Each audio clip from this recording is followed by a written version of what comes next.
Bom dia, graça e paz.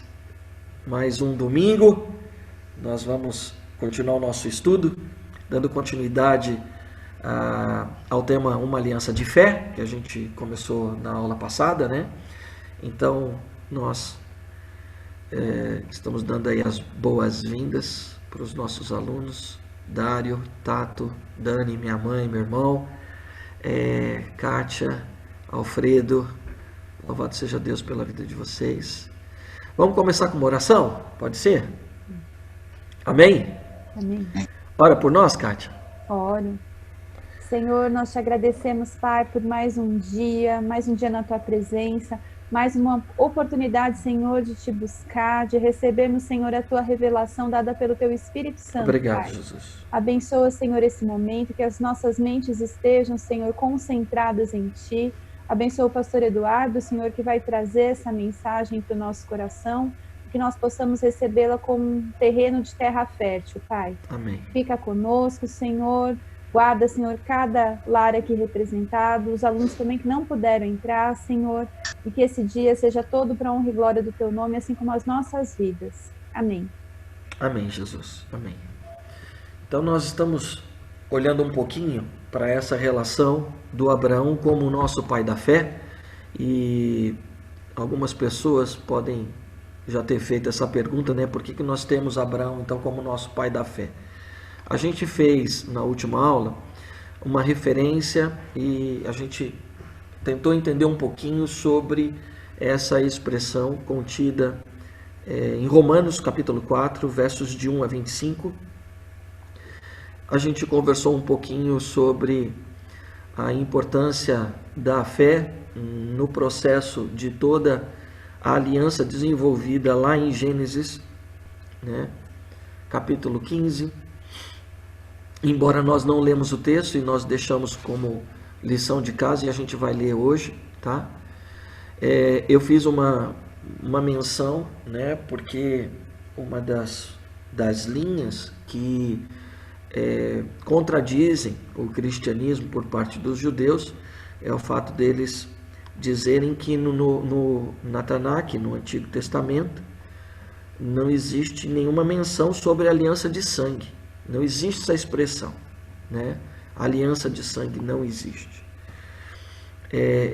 O que não é verdade, né? Porque nós sabemos que os sacrifícios, então eles fazem menção a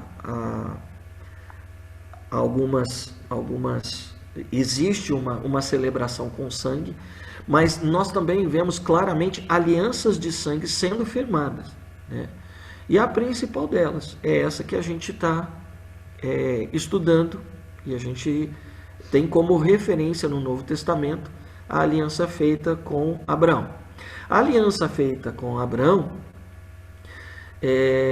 ela não, e quando a gente está falando de sacrifício, né, nós não estamos falando do sacrifício do Isaac. Há uma certa dúvida, né, e falta de entendimento das pessoas, mesmo porque Isaac não foi sacrificado, né?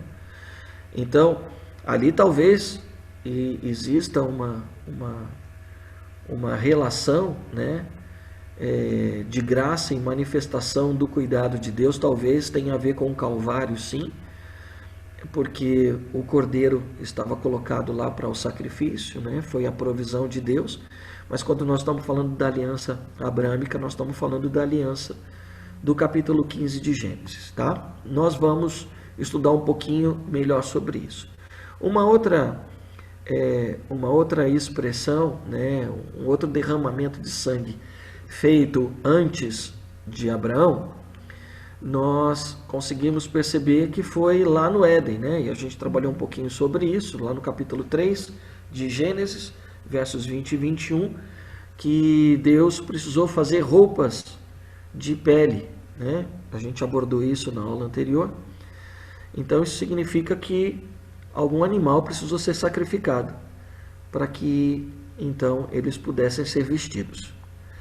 Então hoje nós vamos estudar um pouquinho sobre essa aliança e vamos ler esse texto. Eu não sei quem teve a oportunidade de ler o texto. Alguém leu o texto? Então vamos lá. Kátia, como é que tá teu áudio aí? Creio que esteja bom, me diga o Senhor. Ah, tá ótimo. Você pode ler pra gente? Posso. Depois desses acontecimentos, a palavra do Senhor veio a Abrão numa visão, dizendo: Não tenha medo, Abrão. Eu sou o seu escudo e lhe darei uma grande recompensa. Abrão respondeu: Senhor Deus, que me dará se continuo sem filhos, e o herdeiro da minha casa é o Damasceno Eliezer? Abrão continuou: Tu não me deste descendência, e um servo nascido na minha casa será o meu herdeiro. E eis que a palavra do Senhor veio a ele dizendo: Esse não será o seu herdeiro, pelo contrário, aquele que será gerado por você, esse será o seu herdeiro. Então o Senhor levou-o para fora e disse: Olhe para os céus e conte as estrelas, se puder contá-las. Ele disse: Assim será a sua posteridade. Abrão creu no Senhor, e isso lhe foi atribuído para a justiça. O Já Senhor... Perdão, Kátia. Claro. Eu acho que já vale aqui um primeiro grifo, tá bom? Verso 6. Se você quiser marcar aí na sua Bíblia, então já fica uma primeira observação para nós. Ok, vamos lá, Kátia. O Senhor disse também: Eu sou o Senhor que o tirei de Ur dos caldeus para lhe dar esta terra como herança. Mas Abrão perguntou: Senhor Deus, como saberei que vou herdar essa terra? O Senhor respondeu: Traga-me uma novilha, uma cabra e um cordeiro, para cada qual de 3 anos, uma rolinha e um pombinho. Abrão trouxe todos esses animais, cortou-os pelo meio e pôs as metades umas diante das outras. As aves, porém, não cortou pelo meio. Aves de rapina desciam sobre os cadáveres, porém Abrão as enxotava. Ao pôr do sol, um profundo sono caiu sobre Abrão, e grande pavor e densas trevas tomaram conta dele. Então o Senhor lhe disse: Fique sabendo com certeza que a sua posteridade será peregrina em terra alheia, será reduzida à escravidão e será afligida durante 400 anos. Mas eu castigarei a nação que os escravizar. Depois eles sairão com muitas riquezas. E você irá para junto dos seus pais em paz. Será sepultado em boa velhice. Na 4ª geração voltarão para cá, porque a medida da iniquidade dos amorreus ainda não se encheu. Quando o sol se pôs e houve densas trevas, eis que um fogareiro fumegante e uma tocha de fogo passaram entre aqueles pedaços dos animais. Naquele mesmo dia o Senhor fez aliança com Abrão, dizendo: A sua descendência dei esta terra, desde o rio do Egito até o grande rio Eufrates, a terra dos queneus, dos quenezeus, dos cadmoneus, dos heteus, dos ferezeus, dos refaíns, dos amorreus, dos cananeus, dos gigarzeus e dos jebuseus. Amém. Agora, vamos pegar, Alfredo, Romanos 16, verso 25 e 26, por favor. E depois, vamos pegar primeira carta de Paulo aos Coríntios, então, já que o Dário falou, 1 Coríntios, você vai ler para a gente, Dário, do capítulo 2, versos de 6 a 10, tá bom? A gente vai só fazer uma referência para a gente abrir como justificativa para tudo que a gente vai falar aqui a partir do texto de Gênesis, tá? Aí, Dário, a hora que você for ler o texto, só leia voltado para a câmera para ele não cortar o teu áudio, tá? Tá bom. Encontramos? Fredo? Amém. Vamos lá? Ora, aquele que é poderoso para vos confirmar, segundo o meu evangelho e a pregação de Jesus Cristo, conforme a revelação do ministério guardado em silêncio nos tempos eternos, e que agora se tornou manifesto, e foi dado a conhecer por meio das escrituras proféticas, segundo o manifestamento de Deus eterno, para a obediência por fé entre todas as nações, ao Deus único e sábio seja dada a glória por meio de Jesus Cristo pelos séculos dos séculos. Amém. Assim ele encerra o capítulo, ou a carta, a epístola aos Romanos, dizendo então sobre esses mistérios que haviam sido revelados e estavam ocultos, né? Diante de tudo que Deus já havia proferido por intermédio dos profetas, né? Dário, 1 Coríntios capítulo 2, versos de 6 a 10. No entanto, é realmente sabedoria que falamos entre os perfeitos, sabedoria que não é deste mundo, nem dos príncipes deste mundo, voltados à destruição. Ensinamos a sabedoria de Deus misteriosa e oculta, que Deus, antes dos séculos, de antemão destinou para a nossa glória.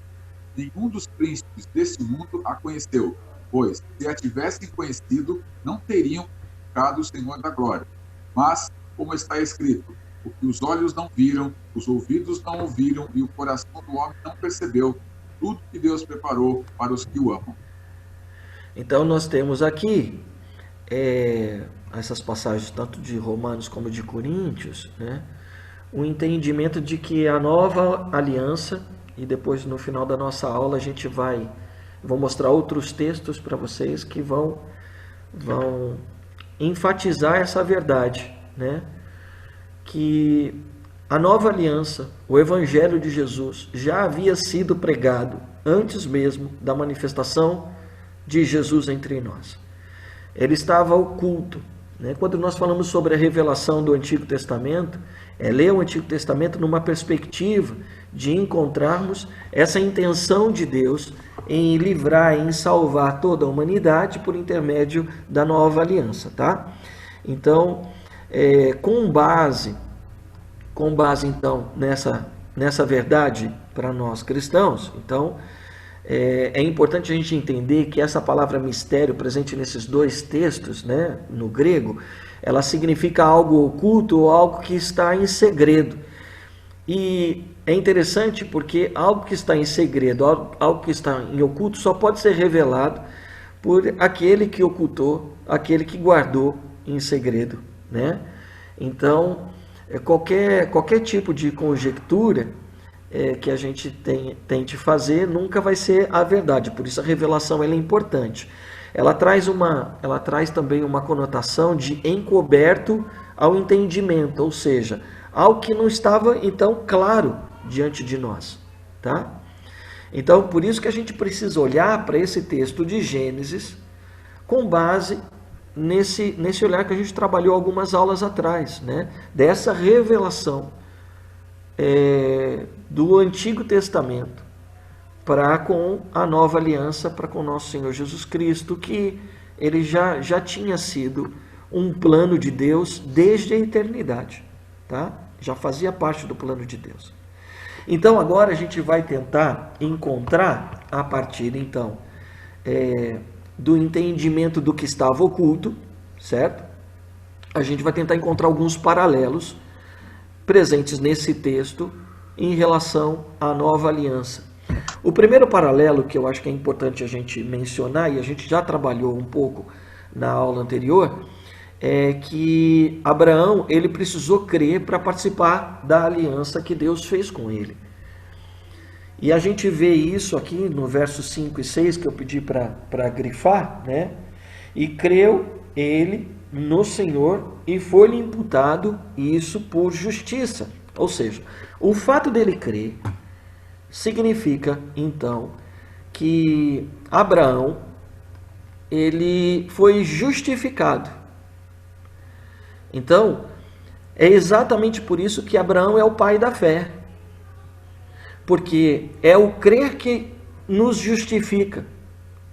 É o que nos dá a garantia daquilo que Cristo conquistou na cruz.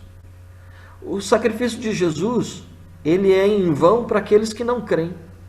Mas para nós que cremos, é justiça. E nisso se faz, então, a justiça em nós. Nós somos vistos como justos. Somos justificados pela fé e não somos justificados por alguma coisa que a gente tenha que fazer. Tá? Esse é um primeiro paralelo que a gente precisa fazer entre esses dois textos. Tanto o Novo Testamento, a Bereshit Hadashah, né, para os judeus cristãos, assim como a Tanakh, particularmente no primeiro livro do Pentateuco, da Torá, né, Gênesis, a gente vai ter que criar agora esse paralelo entre eles, tá? Então, como nós vemos, então, nos trechos do Novo Testamento, a fé, ela é um requisito para participar da nova aliança. A ordem, na verdade, ela é muito clara.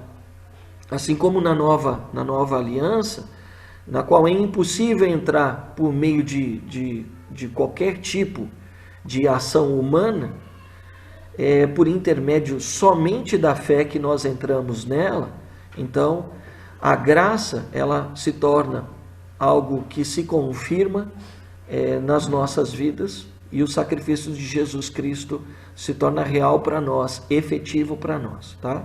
Então, por mais que muitos judeus, até hoje, eles não compreendem que a tradição judaica, ou em toda a Tanakh, não existe uma relação entre judeus e aliança de sangue, a gente tem aqui diante de nós uma aliança de sangue clara. Por mais que ela não esteja descrita como sendo aliança de sangue, está aqui diante de nós.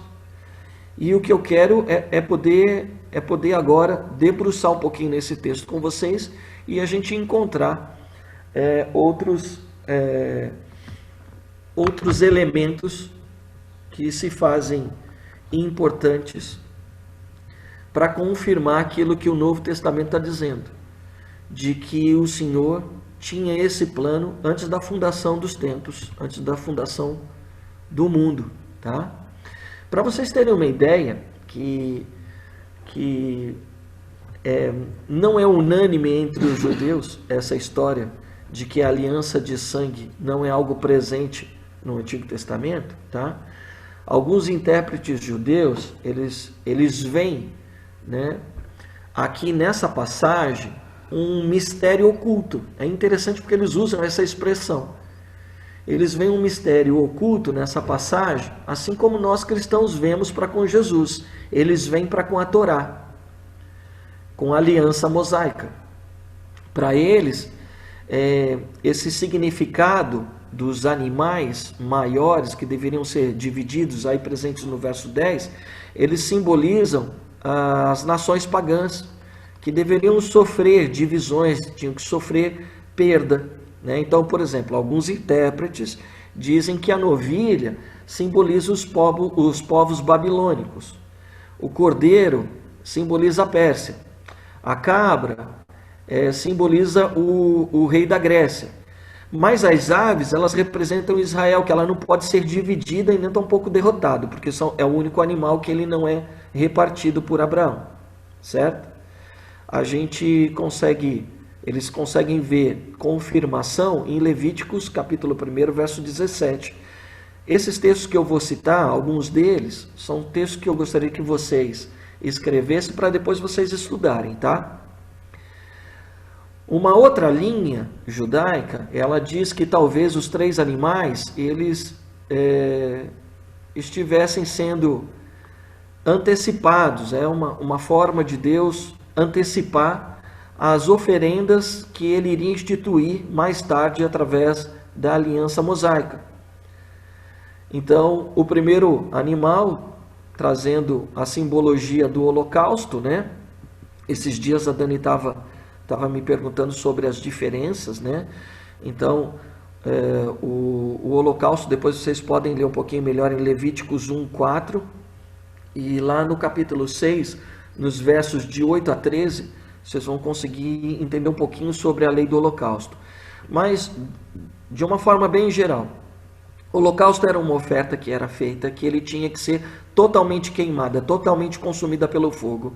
Suas cinzas, elas tinham que ser depois coletadas e levadas para fora do arraial e depositados num lugar limpo, tá? Esse sacrifício, na verdade, o holocausto, ele não era algo que os sacerdotes e o povo pudessem consumir, tá? Então, por isso que eles chamam de holocausto. O segundo animal, ele faz menção para essa linha judaica que acredita, né? ela faz menção à oferta de culpa, que é um sacrifício oferecido pelos pecados pessoais. E esse sacrifício é um sacrifício que livra a pessoa que cometeu o pecado dessa culpa, né? Então, em Levíticos 19, 22, ela faz menção sobre isso. Um detalhe é que essa carne agora, da oferta pela culpa, é uma carne que pode ser consumida depois do ritual de sacrifício, tá? E terceiro, que é uma oferta pacífica, que está presente em Levítico 7, de 11 a 21, que é uma oferta de paz, é uma oferta de gratidão. Se eu não me engano, Zevar Shelamim é a expressão em hebraico, né? Então, quando você tinha um agradecimento para fazer a Deus, quando você tinha uma expressão de ação de graças, ou até mesmo quando você precisava realizar um voto diante de Deus, você podia ter um sacrifício, um cozido, um bolo, e você poderia ofertar como oferta pacífica, tá? Então, ela não serve como uma oferta para cobrir pecado, tá? Mas ela é uma oferta de gratidão, por isso que é oferta pacífica, tá? Alguma pergunta? Basicamente, então, os animais para essa linha de entendimento do oculto nesse sacrifício, para esses judeus, eles acreditam então que ele faz menção à lei do holocausto, à oferta pela culpa e à oferta pacífica, tá? Perguntas? Até aqui tranquilo? Uma aliança de sangue, fazendo pesquisas, né? Então eu acabei descobrindo, né, como é que ela funcionava, né? As duas partes envolvidas, na verdade, eles deveriam fazer um sacrifício de animal e cortar o animal pelo meio, né? Eu acho que é interessante a gente olhar aqui na imagem, né, que o corte pelo meio não é de cima a baixo, ou seja, a parte superior e inferior, mas ela é bem no centro, né, como se fosse a partir da espinha, de modo que as partes elas fossem colocadas uma de frente para a outra, representando então cada uma das partes. Particularmente, essas partes elas eram colocadas uma de frente para a outra, com um espaço de modo que as partes da aliança eles pudessem passar entre os animais, e ao passar entre os animais eles estariam passando pelo sangue derramado por esses animais, certo? E é exatamente isso o que Abraão faz. Então, no verso 9 e 10, na verdade, quando nós olhamos, né? E disse-lhe: toma uma bezerra de 3 anos, uma cabra de 3 anos, um carneiro de 3 anos, uma rola e um pombinho. Trouxe-lhe todos estes, partiu-os pelo meio. Então, aqui tem um detalhe, eu acho que é muito importante para a gente compreender. Deus pede para ele trazer, mas Deus não pede para ele cortar, e nem tampouco sacrificar. E Deus não pede para ele colocar um de frente para o outro. Verdade? Está descrito isso na Bíblia de vocês? De que Deus deu essa ordem? Tem alguém fazendo menção aí na Bíblia? Eu não estou vendo. Me respondam, por favor. Não. Não tem, né, Kátia? Não. Então, o que nos dá a entender? De que essa sim é uma prática. É uma prática da época. A aliança de sangue é uma prática, sim, desse período. Né? Então, Abraão, quando ele faz os cortes, quando ele faz o posicionamento dos animais, ele simplesmente está fazendo aquilo que ele estava acostumado. Aquilo que era uma prática desse período. Né? Os animais, na verdade, os maiores, né, esses mais corpulentos, eles foram divididos pela metade, e as metades, então, elas foram postas de acordo com a imagem aí, uma de frente para a outra. Então, conforme pensam alguns estudiosos, né, eles foram cortados nesses pedaços, e os pedaços eles foram arrumados neste lugar de modo a ficar no centro vago, que era para que as pessoas então passassem, como eu já expliquei, no meio, pisando nesse sangue. Alguns estudiosos, eles fazem menção de como alguns rituais eles aconteciam.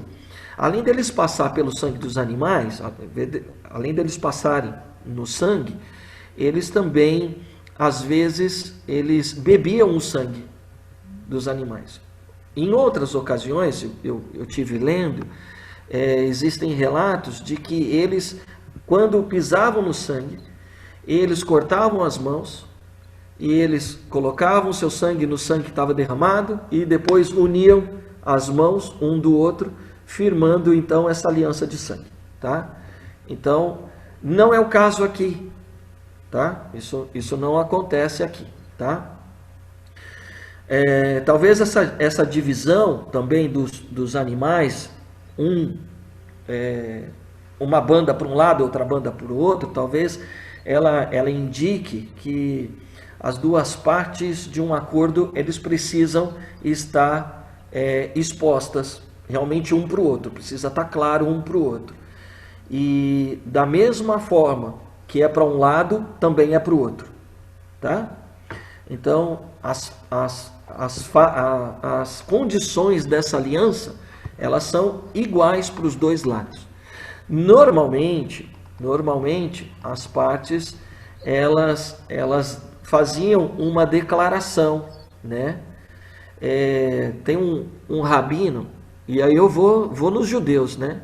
O rabino Salomon Rashi, que é de 1040 a 1105 depois de Cristo, ele mencionou esse tipo de sacrifício e ele ofereceu uma explicação a respeito dele. E ele dizia que as duas partes contratantes, elas passavam entre as bandas dos animais sacrificados como um sinal desse acordo sobre qualquer ponto contido nesse pacto, nessa aliança, né? E segundo alguns estudos aí que eu fiz, havia uma declaração que eles faziam também mais ou menos assim, né? Se algum de nós quebrar essa aliança que nós estamos firmando agora, que seja feita conosco a mesma coisa que aconteceu a esses animais. Então, se uma parte quebrasse a aliança de sangue, um parente mais próximo, né, de quem fez o acordo, ele poderia ir no outro e sacrificar o outro, e matar o outro. Tá? No verso 17, quanto ao ato de passar entre as metades, a gente vê claro que essa também é uma expressão contida aqui no texto, né?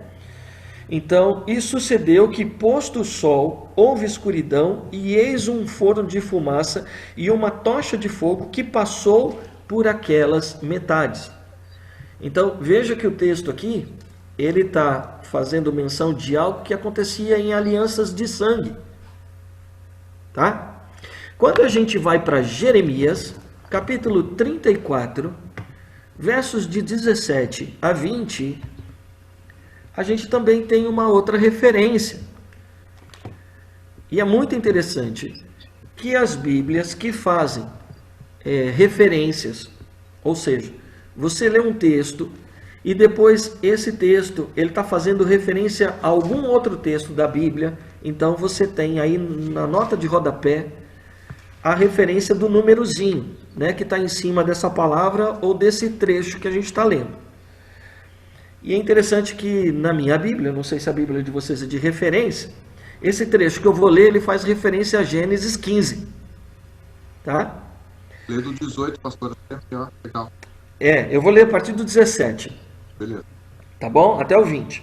Portanto, assim diz o Senhor, vós não me ouvistes a mim, para pregoardes a liberdade, cada um ao seu irmão e cada um ao seu próximo, Pois eis que eu vos apregou a liberdade, diz o Senhor, para a espada, para a pestilência, para a fome, dar-vos-ei por espanto a todos os reinos da terra. E entregarei os homens que transpassaram o meu concerto, que não confirmaram as palavras do concerto, como eles fizeram diante de mim com o bezerro, e dividiram em duas partes, e passaram pelo meio das duas porções. Os príncipes de Judá, os príncipes de Jerusalém, os eunucos, os sacerdotes, e todo o povo da terra que passou por meio das porções do bezerro, entregá-los-ei, digo, nas mãos dos meus inimigos, e nas mãos dos que procuram a sua morte, e os cadáveres deles servirão de mantimento às aves dos céus e aos animais da terra. Percebe? Então, o que provoca uma quebra de uma aliança? Morte. Por parte daqueles que transgrediram a aliança. É interessante essa menção do texto, tá? O trecho aí de Jeremias, né? Ele está fazendo menção a esse pacto, essa aliança, então, como eu já falei para vocês. E uma vez que as partes elas entram então nesse tipo de aliança, eles estavam completamente envolvidos a partir daquele momento, tá? E aqui talvez a gente encontre nessa expressão o segundo paralelo importante para a gente ver entre esse texto e a nova aliança. Então, Jesus, ele declarou lá na ceia, né? Essa é a nova aliança do meu sangue. Então, ao comer o pão, ao beber do cálice, nós também estamos afirmando essa união. Quando nós comemos o pão e quando nós tomamos do cálice, Jesus, ele faz menção em João capítulo 6, sobre essa prática. Aquele que não beber do meu sangue, não comer da minha carne, não terá parte comigo. Então, mostra que numa aliança as partes estão unidas. Nós, se cremos no sacrifício de Jesus, agora somos inseparáveis. E a nossa comunhão, hoje é dia de comunhão, né, das nossas igrejas. Então é importante nós entendermos que isso faz memória a essa aliança que nós temos, a nova aliança que temos com o nosso Senhor Jesus Cristo. Somos inseparáveis agora. Então, nós estamos completamente unidos a Jesus e Deus não faz mais distinção entre nós e Jesus. Isso é importante, né? Somos todos filhos e filhas de Deus. Então, por isso, Jesus Cristo, ele é chamado do cabeça e nós somos o corpo. Somos inseparáveis. Essas duas partes, elas são inseparáveis. Não se separa corpo de cabeça. Um corpo sem cabeça morreu. Quando Saulo, ele perseguia a igreja, gente, quando nós olhamos para a história lá de Atos 9, né? Se não me engano, Saulo, lá na estrada de Damasco, ele se encontra, ele tem a sua visão, e nós sabemos que Jesus vai ao encontro dele, né? E aí o que é que Jesus declara para ele? Saulo, Saulo. Vai, Dário. Por que me persegues? Essa foi uma expressão da aliança de sangue. Porque quem persegue a mim, persegue a Jesus. Porque eu sou inseparável de Jesus. Por isso a importância do perdão entre nós. Por isso a importância da gente se acertar na caminhada de fé. Por isso que não pode existir, é incabível, inconcebível, os irmãos se perseguirem dentro de uma igreja. Ora, tem alguém fora dessa parada aí, tem alguém que não entendeu esse negócio ainda. Oi? Ô miséria.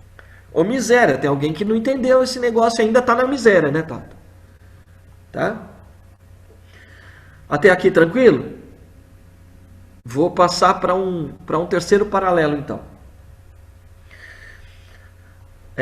Numa aliança de sangue, a parte mais forte nessa aliança, e a gente já trabalhou sobre isso lá nas nossas primeiras aulas, a parte mais forte sempre protegia a parte mais fraca. Em Colossenses capítulo 3, no verso 3, Paulo diz que nós estamos escondidos em Cristo. E nós estamos totalmente protegidos pelo mais forte. E, na verdade, Jesus Cristo conquistou isso por nós. Jesus, ele nos ensinou também lá em Mateus, no capítulo 11, nos versos de 28 a 30, que na verdade a gente não tinha que caminhar ansioso por nada, mas que nós deveríamos lançar sobre ele todas as nossas ansiedades, porque o jugo dele é suave e o fardo é leve. Então, perceba aqui também uma outra característica, que é um paralelo importante para a gente fazer entre uma aliança de sangue e aquilo que Jesus disse ao nosso respeito. E a gente vai ver alguns paralelos entre a aliança que Deus fez com Abraão também e com a crucificação, né? Por exemplo, vou citar um quarto paralelo agora, que é em relação ao sacrifício, tá? Assim como Deus, ele exigiu o sacrifício de Abraão, em Gênesis 15, aí nesses versos 9 e 10, assim também a gente entende que Jesus passou por um sacrifício. Quem pode ler para mim Hebreus 10, 12? Hebreus 10, 12. Aqui eu vou dar uma acelerada, tá? Porque alguns desses textos nós já lemos. Quem pode ler para mim, por favor? Na mão. Vai lá, Darion. Ele, Cristo, né? Ao Isso. contrário, depois de ter oferecido um sacrifício único pelos pecados, sentou-se para sempre à direita de Deus. Então, o sacrifício, ele também foi exigido na nova aliança, tá? Um outro paralelo importante para a gente pensar e estudar aí. Um quinto paralelo, a questão das trevas, né?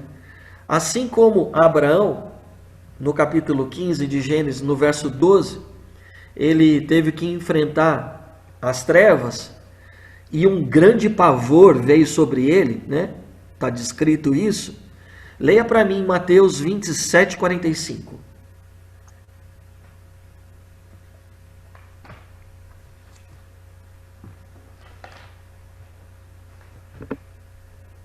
Quem pode? A partir do meio-dia, houve trevas sobre toda a terra até as 3 horas da tarde. Então Jesus também enfrentou as trevas, certo? Um outro paralelo, as aves de rapina. Abraão, ele precisou enfrentar as aves de rapina, que na verdade começaram a vir sobre a carcaça, né? E aí o texto lá no verso 11 diz que Abraão, ele começa a enxotar. Agora, imagina, Abraão nessa situação, enxotando. Quando a gente faz o estudo de tipologia bíblica, aves de rapina, há uma referência lá que aves de rapina também é entendido como demônios, né? Tem essa referência também, né? Uma simbologia, tá? Jesus, quando ele estava na cruz, ele teve uma experiência muito parecida com ela, porque dá para a gente perceber no texto, quando a gente olha no hebraico, há um desespero por parte de Abraão na hora que ele está enxotando essas aves, e Deus fica vendo isso e não faz nada, né?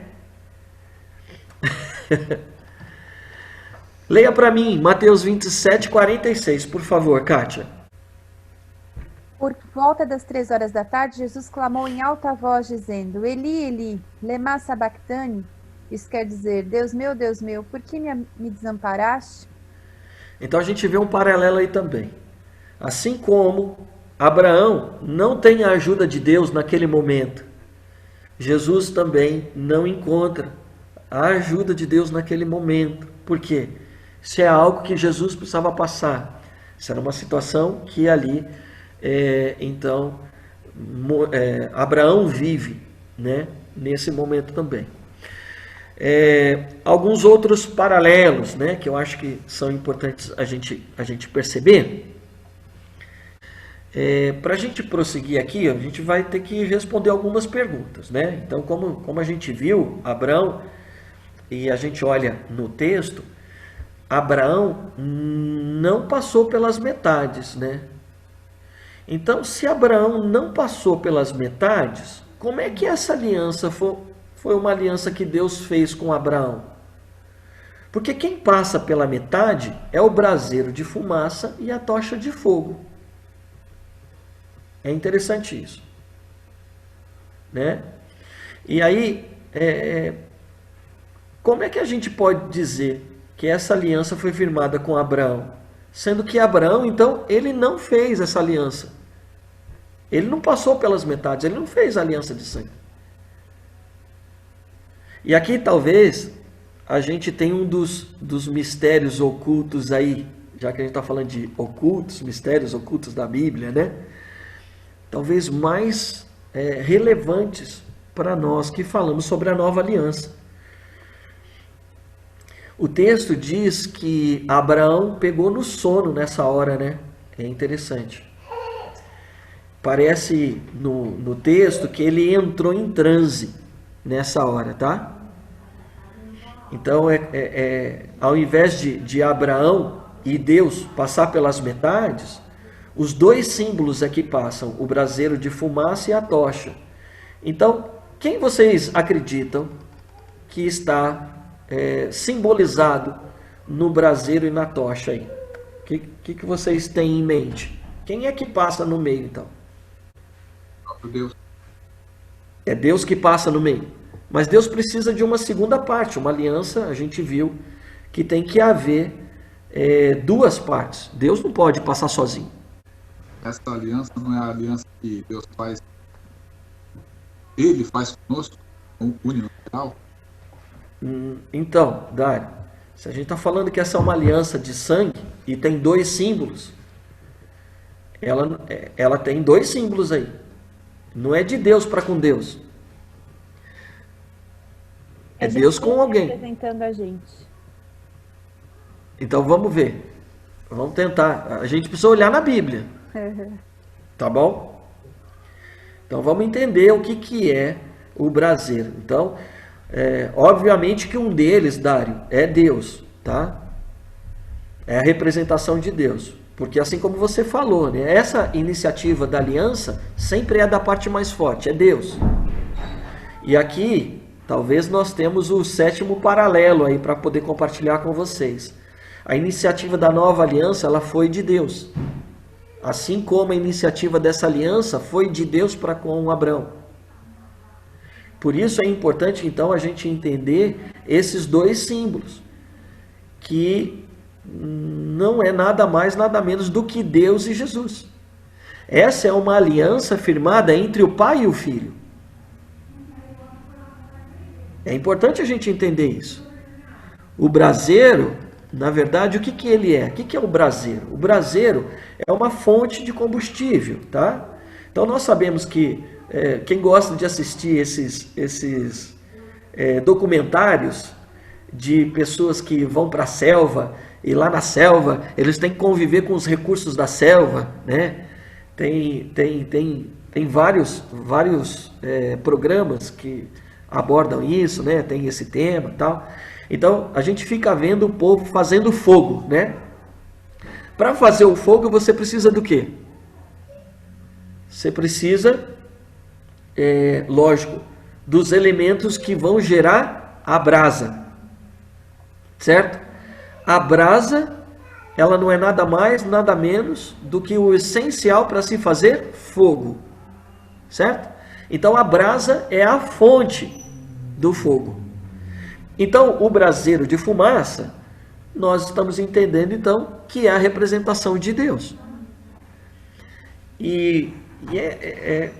Eu particularmente, é porque no hebraico ela pode ser entendido como fumaça, mas fumaça ela teria que ter uma outra conotação, porque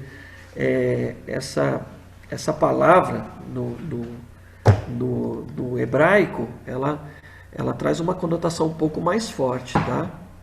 Então, essa aliança, ela é sobretudo uma aliança firmada, então, entre Deus, Pai e Jesus Cristo, seu Filho. Isso é o que vai nos dar a garantia de que a nova aliança é uma aliança de graça sobre nós. Nós não precisamos fazer nada, né? Então, se ela fosse feita entre Abraão e Deus, ela teria sido quebrada. Logo na sequência aí, Abraão pisa na bola e aí Deus tinha que passar a régua no Abraão. Percebe? Então, essa aliança, como ela está firmada entre o pai e o filho, era importante, num determinado momento da história, o filho cumprir a sua parte aí.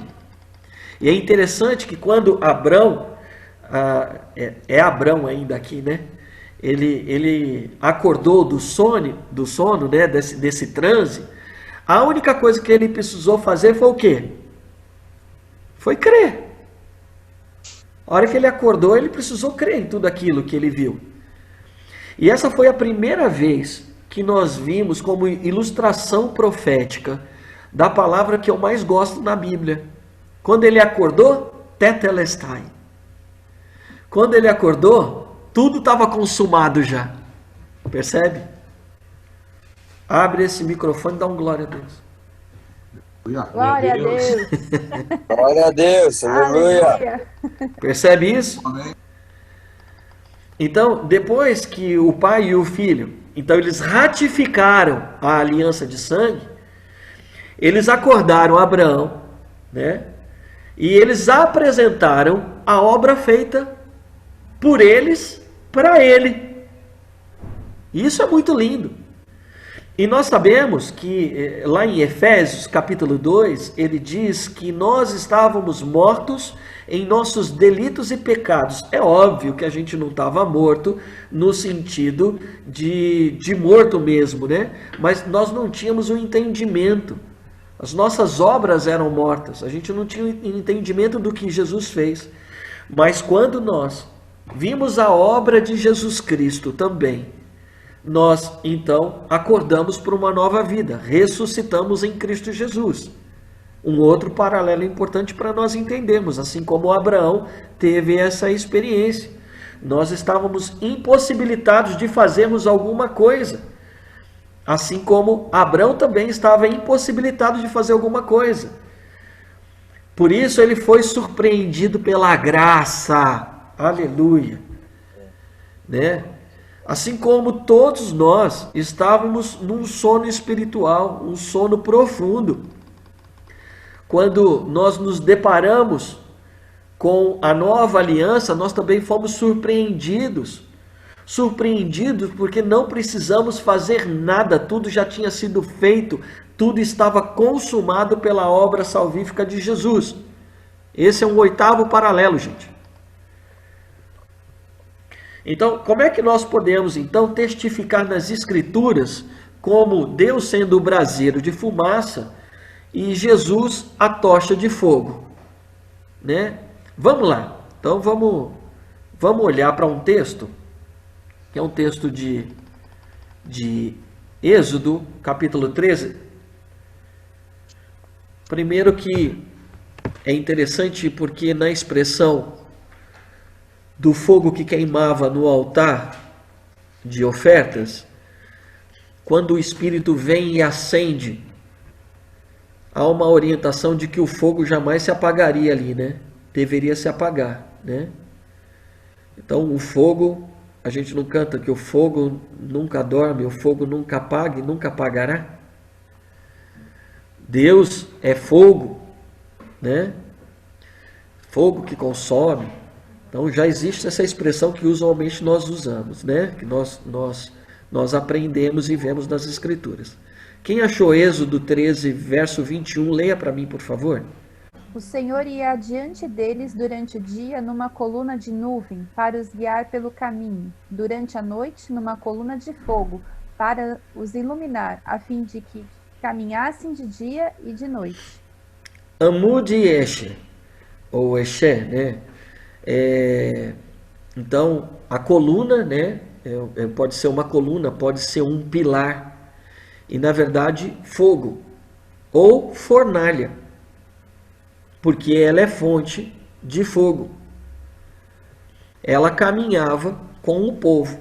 Em Gênesis 15, no verso 17, é Tanuresh. Então, a gente vê o mesmo princípio de braseiro, de fogo, de fornalha aí.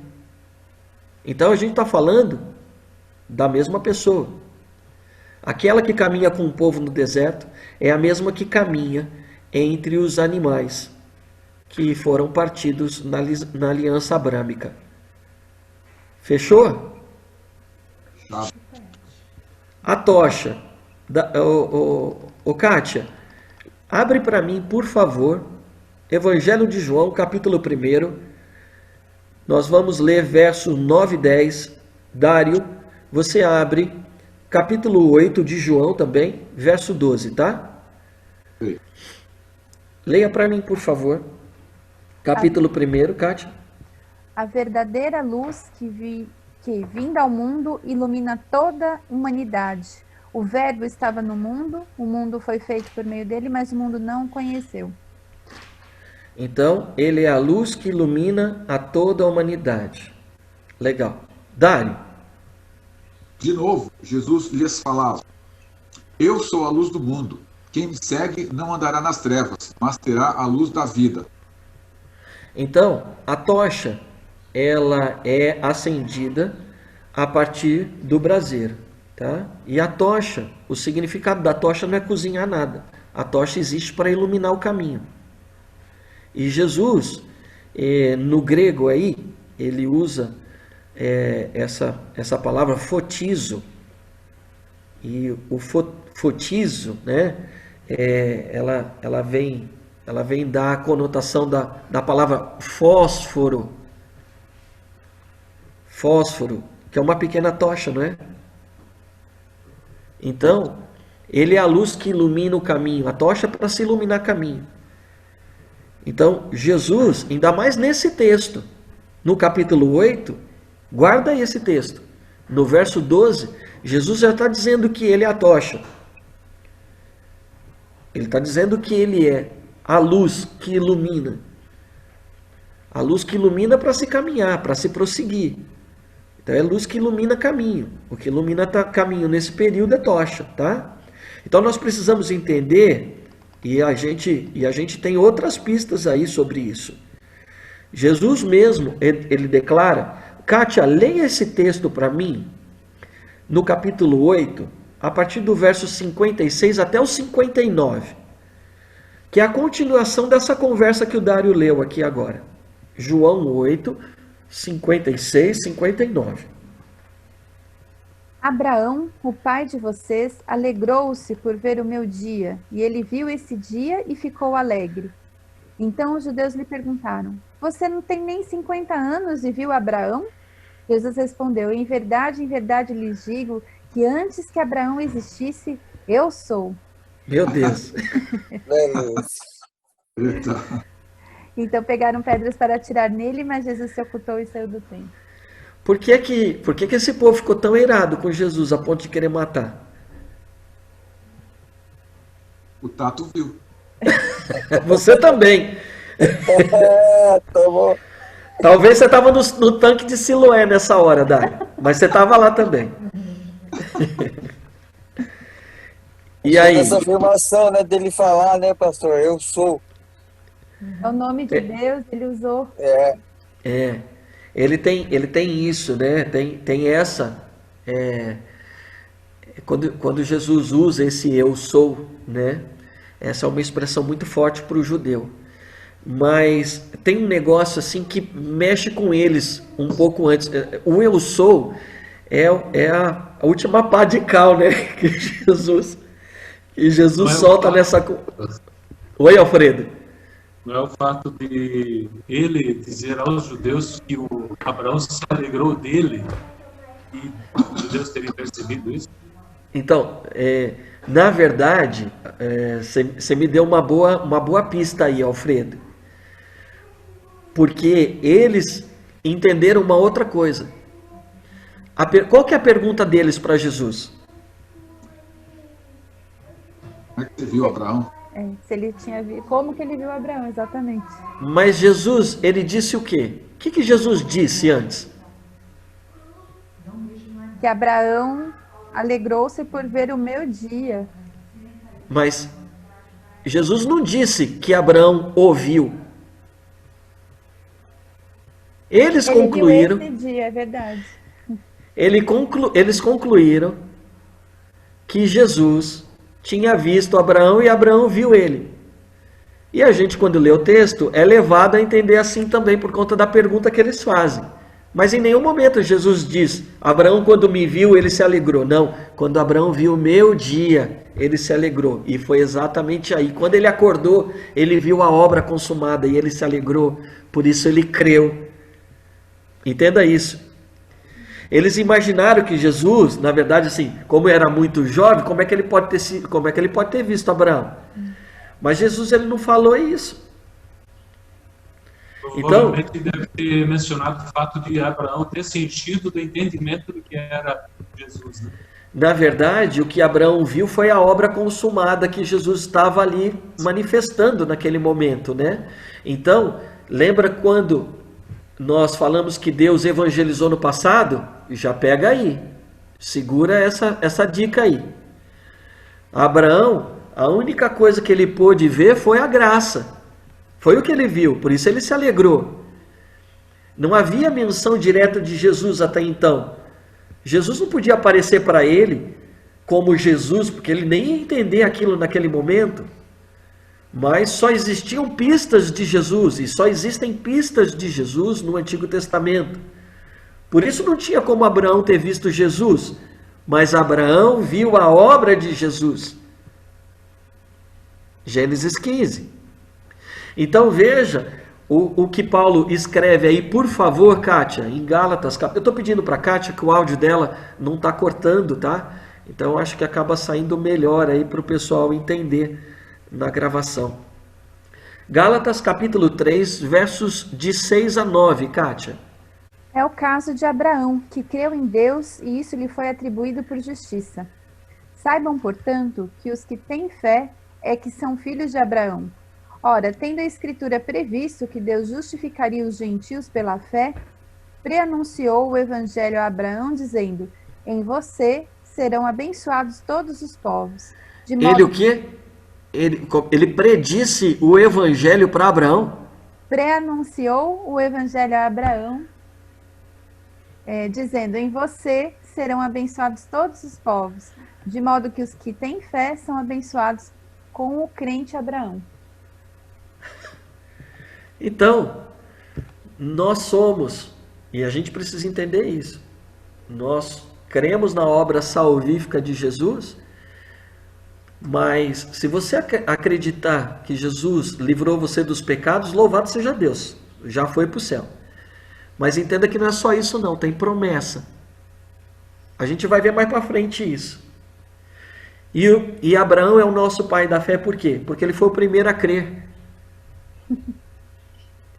Ele creu porque ele foi o primeiro a ser evangelizado. Olha o que Paulo está dizendo aí, gente. Pastor, Fala, lindo.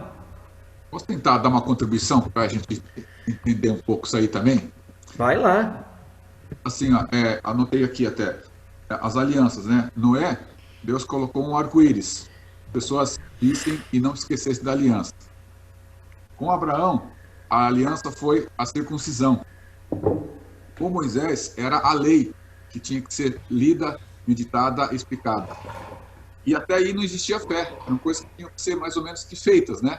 E porque Abraão foi o primeiro que creu. E em Jesus o que acontece? Somente fé, somente crer. Não sei se ajuda. Na verdade, Dário, quando a gente está olhando para essas alianças, então isso é visível, né? O que você disse, tudo que você disse são marcas visíveis. Agora, especificamente em Gênesis 15, eu vou ser sincero para você. Eu não me lembro de, na vida da igreja, escola dominical, ser mencionado, pelo menos nas igrejas que eu passei, ser mencionado esse texto com um paralelo com a nova aliança, daquilo que Jesus precisava fazer. Nem eu. Essa aliança, você também não lembra, Kátia? Não. Essa aliança não é a mesma aliança da circuncisão. Essa aliança da circuncisão é uma aliança com o povo judeu, Dário. Isso. Tá bom? Ela não é menção a essa aliança do 15, tá? Perfeito. Essa aliança do 15, eu vou falar um pouquinho melhor sobre ela. Então, uma vez, só para a gente entender, tá? Uma vez que a aliança de Abrão, ela foi feita entre as duas partes que entraram, então, entre as metades dos animais, ou seja, essa aliança foi feita entre Deus e Jesus. Então, a partir daí, a nova aliança, ela foi feita entre Deus e Jesus. Então, se a gente olhar os últimos versículos, né, que vão nos mostrar, né, que vão nos apresentar isso, né? Olha só os versos de Gálatas. Kátia, você não fechou não, né? Não. Olha esses últimos versos que eles nos apresentam Jesus Cristo como o outro participante, ou seja, como sendo a tocha dessa aliança. Verso 3, capítulo 3, verso 15 e 16, perdão. Irmãos, falo em termos humanos. Ainda que uma aliança seja meramente humana, uma vez ratificada, ninguém a revoga ou lhe acrescenta coisa alguma. Ora, as promessas foram feitas a Abraão e ao seu descendente. Não diz e aos descendentes como falando de muitos, porém como falando de um só, e ao seu descendente que é Cristo. Então pronto. Então, esse verso aí, essa palavra de Paulo, ele está assim sacramentando a ideia de quem passou com o braseiro, quem é a referência da tocha, realmente é Jesus. Porque a aliança ela foi firmada entre Deus e Jesus. Certo? E aí, quando Abraão viu isso, é óbvio que ele se alegrou. Né? Então, aqui eu acho que já cabe a gente entender, então, essa nova aliança. Quando Jesus diz a nova aliança do meu sangue, quando nós olhamos para o Evangelho e nós vemos menção ao escritor de Hebreus, menções de Paulo, quanto à aliança feita com Abraão, nós vemos uma relação clara, o porquê nós somos herdeiros da promessa. Nós não somos herdeiros por conta de judeus, nós somos herdeiros por conta da promessa que Deus fez ao descendente, e o descendente é Jesus, porque em Cristo Jesus nós somos família de Deus, nós somos povo de Deus. Entenda isso. Entenda isso. Isso é que Paulo prega aos gentios. E a confusão toda do povo querer ser judeu é porque achava que estava na descendência dos judeus. Não é nas descendências, não é na descendência, é no descendente. O descendente é aquele que pisou a cabeça da serpente. É humano. Então vamos juntar tudo isso. Alfredo, tá comigo? Tato, mãe, Sullivan, Dani, todo mundo comigo aí? Amém. Amém? Ok, amém. Tá bom. Então Deus pregou o evangelho em primeiro lugar para Abraão. Ele anunciou as boas novas a Abraão. Certo? Quando a aliança entre Deus e Abraão foi feita, Abraão ele estava dormindo profundamente, então não podia haver uma aliança de sangue a menos que duas partes passassem juntas. Então aqui a gente tem uma manifestação da graça, uma apresentação já da graça. A obra de Deus de salvação, de graça, estava ali presente para Abraão. Deus que fez a aliança com Jesus Cristo, seu filho, ele incluiu Abraão pela fé, tão somente. Só pela fé. Também ele teve que fazer as promessas para outro parceiro na aliança, né? E como o outro parceiro da aliança que a gente leu aí no texto é Jesus e não Abraão, Deus teve que fazer as promessas a Jesus. Por isso que em Jesus nós temos todas as bênçãos que nós já mencionamos há 2 aulas atrás, né? Salvação pela fé, justificação, falamos sobre novo céu, nova terra, falamos sobre Espírito Santo em nós, falamos sobre galardão, falamos sobre tantas promessas aí que Jesus tem para conosco, tá? E a gente ainda vai abordar mais para frente. A gente acabou de ver aí em Gálatas 3,16 que a Bíblia diz que as promessas elas foram feitas para Abraão e ao seu descendente. Deus fez, na verdade, então, uma aliança com Jesus, tá? Então, Deus fez essa aliança com Jesus. Nós precisamos entender, então, que se nós crermos apenas na aliança ou no poder da salvação dos pecados, isso já está bom, como eu já falei anteriormente. Mas nós precisamos entender, então, que tem promessas para nós também, tá? E essas promessas a gente vai ver seguindo cenas dos próximos capítulos. Fechado, gente? Perguntas, dúvidas? Uma pergunta, pastor. Faça, filho. Abraão, ele teve essa certeza de que era com Jesus a aliança naquele momento? Não. Ele não teve. Não, de jeito nenhum. Tá. Né? O próprio texto que a gente leu de João 8, ele deixa claro isso, Tato. Né? Ele não sabia que era Jesus, por isso que ele viu o dia de Jesus. O dia de Jesus era o quê? Era a obra redentora. Ele viu isso lá. Né? Isso sim.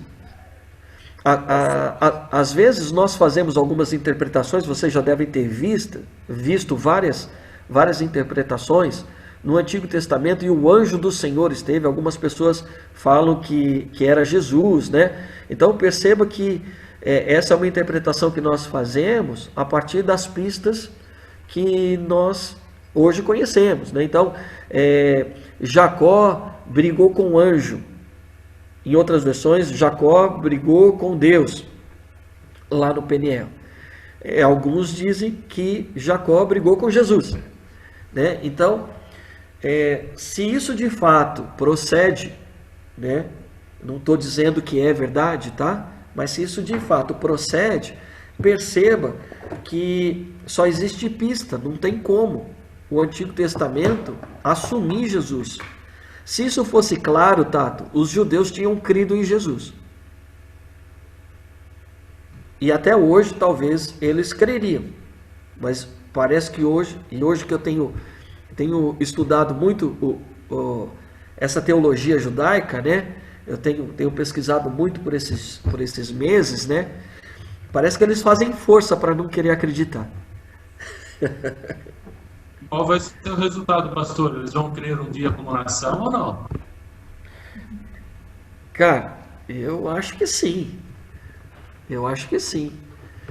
Mas como vai ser isso, eu não tenho certeza. Existem as conjecturas que o pessoal faz aí, a partir de Daniel, a partir de Apocalipse, mas mesmo assim ainda não é certeza, né? Não sei como é que vai ser. Existe uma linha cristã que já lançou o judeu no inferno, né? Eu não creio nisso. Essa é uma linha extremamente radical. Eu creio no mais do mesmo, pastor. Oi, que? Eu creio no mais do mesmo. Não sei se deu para entender. Não, explica melhor. Qual a história? O resumo do Antigo Testamento. O povo infiel. Então, é isso que está falando. Povo infiel. Açoite de Deus conversando com o povo. Eu acredito que por tempo dos fins, é o que está reservado, porque lá está novamente a nação judaica crescendo, mais firme do que nunca, né? E é o desfecho que a palavra dá, né? Se a gente for ver o Apocalipse, é o desfecho de Deus em cima dos judeus que mais uma vez vão ter que, como nação, reconhecer que Jesus Cristo é o Senhor. Então, mais cedo ou mais tarde, a palavra declara que todo joelho se dobrará, todo é todo, né? E toda língua confessará. Primeiro judeu, e pro grego também. Então, eu creio que vai haver isso, né? O reconhecimento vai haver.